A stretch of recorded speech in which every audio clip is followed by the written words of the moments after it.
हम आगे कुछ चिंतन करके सुखी हो जाएं, इतनी सामर्थ्य नहीं। सुख दुख अनमांगे आगे आवेगो, जीव पल लागे पल को। जैसे तुम दुख का चिंतन नहीं करते, भरपूर दुख मिल रहा है, ऐसे तुम सुख का चिंतन भी मत करो। भरपूर जो तुम्हारे प्रारब्ध में है वो व्यवस्था हो जाएगी। तुम चिंतन करो प्रभु का। अनन्यस चिंतयन्तो माम, मेरा चिंतन। समझाओ मन को, तभी तो भजन कर पाओगे। मन को समझाओ। ये सांसारिक पदार्थ, भोग, मान, बड़ाई, आराम, यश, प्रतिष्ठा, सुख, सुविधा, अगर इनका उद्देश्य रख करके आप भजन करोगे तो अंतःकरण अशुद्ध रहेगा और भजन करने पर आपको इनकी प्राप्ति होगी।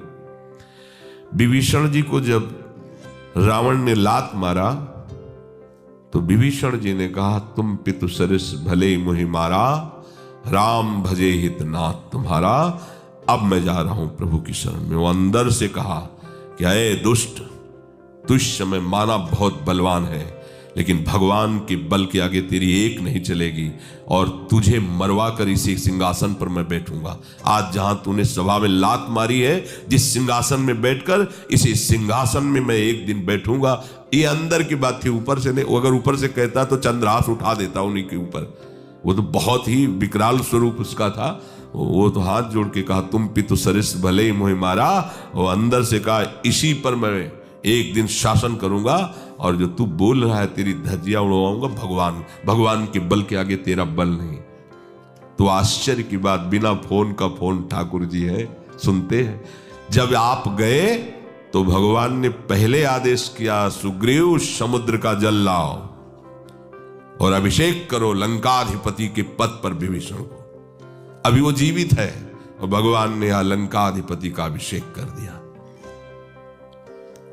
विभीषण जी कह रहे, नहीं प्रभु, अविरल भक्ति आपके चरण वो भी मिलेगी, पर पहले तो उनका हाथ थी ये वासना। उर्कछु प्रथम वासना रही, प्रभुपद प्रीति सरित सो बही। वो आपके चरणों को देखकर वो वासना चली गई। चली तो गई, पर तुम जब चले थे तो एक कामना की थी ना, तो पहले कामना को स्वीकार करो। चलो कल्प तक राज्य करो, भक्त रहोगे, फिर हमारे धाम आओगे। अगर कामना न की होती तो भगवान अपने साथ रखते और सीधे परम धाम ले जाते। ये जो हमारे अंदर कामना होती, इसको आप विचार के द्वारा त्यागिए। कितने दिन तुम खा पी लोगे, कितने दिन तुम भोग लोगे। ये शरीर मरेगा ना, पहले विचार कर, ये समझ, ये मरेगा। यही आश्चर्य की बात लगती, ये मरेगा। ये धोखेबाज कितनी दवाई खाओ, कितना पौष्टिक आहार करो, ये साथ नहीं देगा।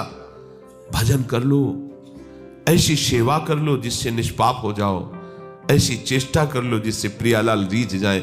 इस पर दुलार मत करो।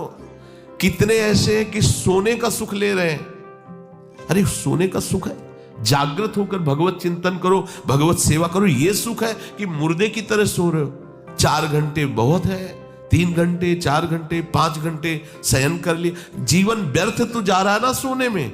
आप विचार करके देखो, जीवन तो आप सैया में जितने समय पड़ गए तो व्यर्थ ही तो जा रहा है, और उतनी श्वासें हमारी कम हो रही हैं। एक लिखित श्वास है हमारी, एक लिखित समय है हमारे जीवन में, और हम सोकर गंवा रहे हैं। अरे सावधान, हमारा जीवन भगवत प्राप्ति के लिए, ये समझा नहीं जा रहा, ये मनोरंजन माना जा रहा है। भाई तुम केवल आए हो भगवत प्राप्ति के लिए, कमाई करने के लिए, परम धन की कमाई करने। कबीरा सब जग निर्धना, धनवंता नहीं कोई। क्यों? क्योंकि पास पाई तो जाएगी नहीं, और नाम परम धन है। ये अगर जप लिया तो ये हर जगह काम आएगा। अगर आप नहीं भी भगवत प्राप्त होते तो आपके सामने कोई टिक नहीं सकता। यमराज की भी ताकत नहीं। माना कि पुनः जन्म होगा, लेकिन बहुत सम्मान से होगा, श्रीवान कुलवानों के यहां होगा, और जन्म से ही आपको भक्ति का संस्कार प्राप्त होगा, और फिर अगले जन्म भगवत प्राप्ति हो जाएगी। हमें घाटे का सौदा नहीं करना। अरबों कमा लिए, मर गए, तो भारत की बैंक तुम्हारे पास भेज देगी कि जहां आप जन्मे हो वहां देखो भाई, ये पूर्व जन्म में जो है 5 अरब जमा किए थे, ट्रांसफर कर रहे हैं, 5 पैसा नहीं मिलेगा। बहुत तुम PhD पढ़े हो, फिर ककारा पढ़ना पड़ेगा तुम्हें। कुछ काम नहीं आएगी। यहाँ की पढ़ाई, यहाँ का रुपया पैसा, यहाँ का रिश्ता नाता, यहाँ का बल विक्रम, यहाँ का तुम्हारा नाम, यश, प्रतिष्ठा। तो कह रहे हैं सांसारिक पदार्थ, भोग, मान, बड़ाई, आराम, यश, प्रतिष्ठा, सुख, सुविधा, भजन में इनका उद्देश्य मत रख लेना, नहीं तो अविनाशी नाम से तुम विनाशी वस्तु खरीद कर कितने दिन जियोगे? मरना तो पड़ेगा ही तुम्हें। अंतःकरण तब तक अशुद्ध बना रहेगा जब तक इतनी वस्तुओं में किसी एक की भी चाह रहेगी। सांसारिक पदार्थ, भोग सामग्री, मान, बड़ाई, आराम, यश, प्रतिष्ठा, सुख, सुविधा, एक की भी चाह रहेगी तो अंतःकरण अशुद्ध बना रहेगा। अशुद्ध अंतःकरण में भगवत रूप प्रकाशित नहीं होता, भगवत लीला प्रकाशित नहीं होती।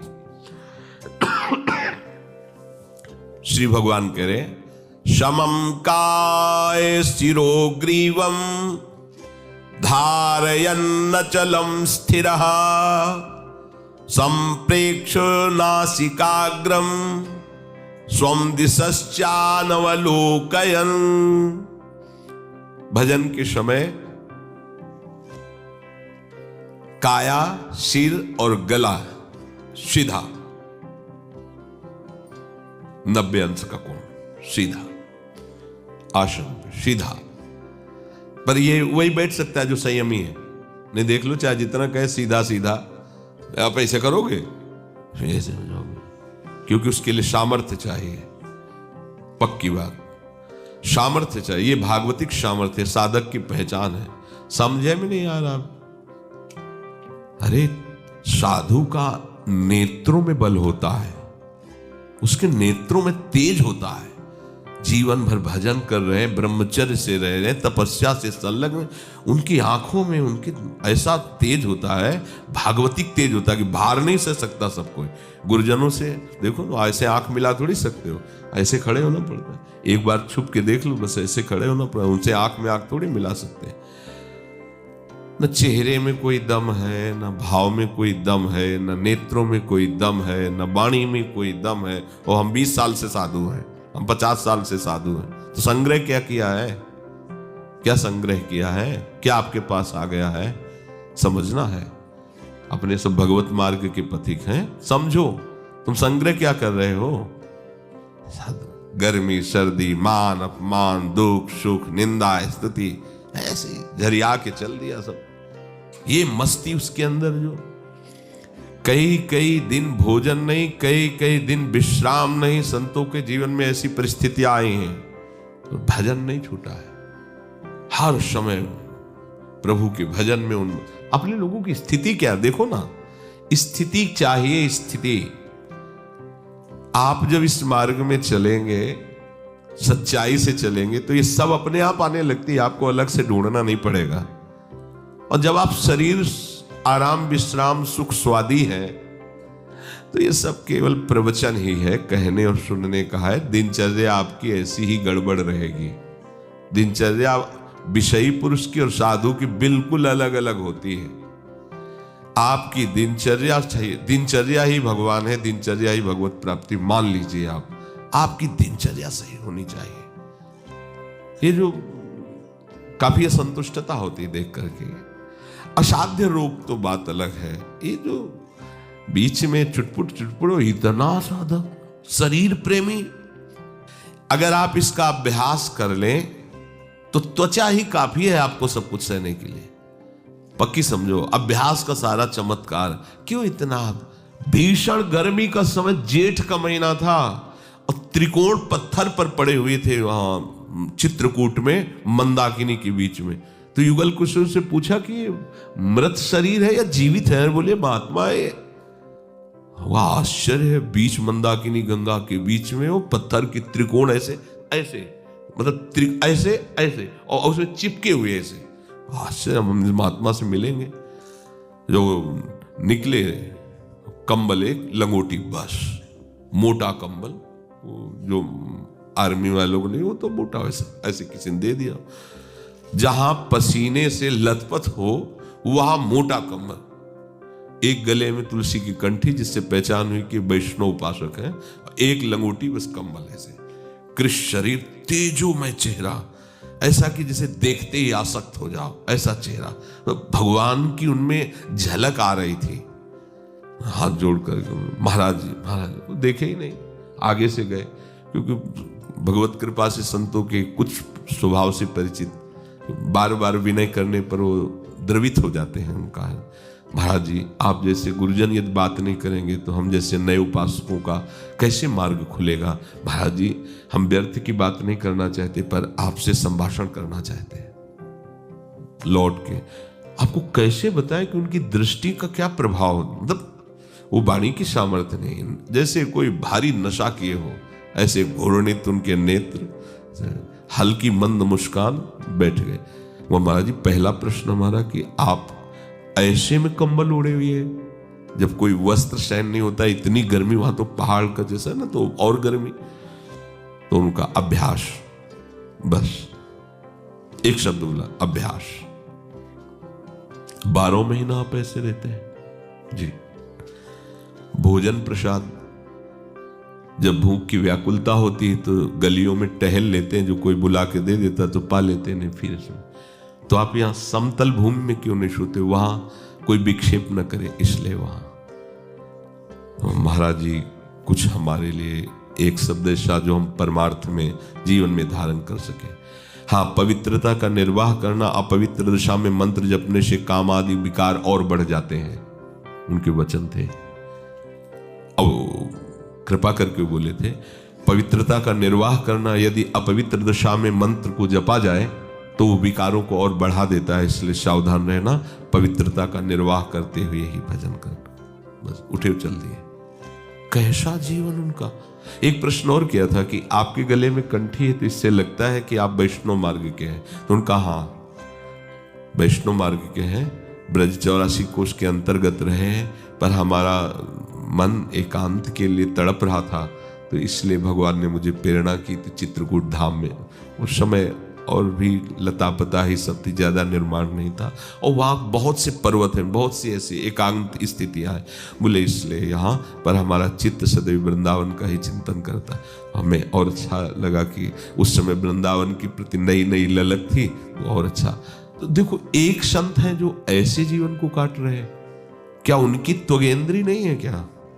क्या उनको सुख दुख का भान नहीं है क्या? पर आराध्य देव के मिलन के लिए कैसे रह रहे हैं? अपने लोगों की दशा क्या होती चली जा रही है? शरीर पोशी, शरीर सुख आराम, शरीर व्यवस्था। मुझे लगता है सावधान होने की जरूरत है। हम शरीर प्यार से भगवत प्यार नहीं प्राप्त कर सकते, इसका राग त्यागना ही होगा। काय नाम शरीर का है, कमर से लेकर गले तक का भाग काय से कहा गया है। सिर ऊपर का हिस्सा है, मस्तिष्क और ग्रीवा ये समान होना चाहिए भजन के समय। आप विचार कर, साधक हो भाई, तुम्हारा जीवन बर्बाद हो रहा है। अधिक भोजन करना, अधिक शरीर को प्यार करना, तुम अपना नाश कर रहे हो। तुम समझ नहीं पा रहे हो, तुम आहार भोक्ता नहीं हो, तुम प्राण नहीं हो, तुम शरीर नहीं हो। समझो इस बात, तुम मन नहीं हो, तुम इंद्रियां नहीं हो, तुम भगवान के अंश हो। भूल गए हो, अनंत जन्मों से भटक रहे हो, अब तो सुधार कर लो। इसको जितना बढ़ाना चाहो बढ़ा लो, जितना घटाना चाहो घटा लो। उचित आहार करके निरंतर भगवत भजन में लगो। बार बार आपको कहते हैं तो आपसे दुश्मनी थोड़ी है, आपका मंगल करने के लिए, पाने की कोई बात नहीं है। अगर आप पा करके दिन भर मेहनत व्यायाम करके खूब भजन कर रहे हो, हमें बड़ी प्रसन्नता होगी। लेकिन आप पा करके प्रमाद स्थिति हो, ऐसी गलतियां, आप क्या समझते हो बताने से ही सब बात जानी जाती है क्या? पहले के वैद्य होते थे, चेहरा देख के बता देते थे तुम्हें ये रोग है। अगर कहीं नाड़ी पकड़ ली तो सब बात बता देते थे। उनको अल्ट्रासाउंड की और वो क्या सीटी स्कैन की जरूरत नहीं होती थी। तो एक शरीर के रहस्य को जानने वाला वैद्य चेहरा देखकर और नाड़ी देखकर बता देता है, तो भगवत रहस्य को जानने वाला भगवत भक्त क्या तुम्हारा चेहरा देख के नहीं बता सकता क्या कि तुम्हारी पहुंच कहाँ हो रही है, तुम्हारी स्थिति कहाँ जा रही है, शरीर में कि भोग में? और जब डांटते तो कहते अपराध बताओ। तो अपराध अंदर चिंतन करो, तुम अंदर चिंतन, पूछना नहीं चाहिए क्या अपराध है। खुद जानते हो आप अपनी बातों को, आप अपने हृदय को साक्षी करके देखो। अगर डांट लग रही तो सुधार कर लो, वो सुधार में तुम्हारा मंगल छुपा हुआ।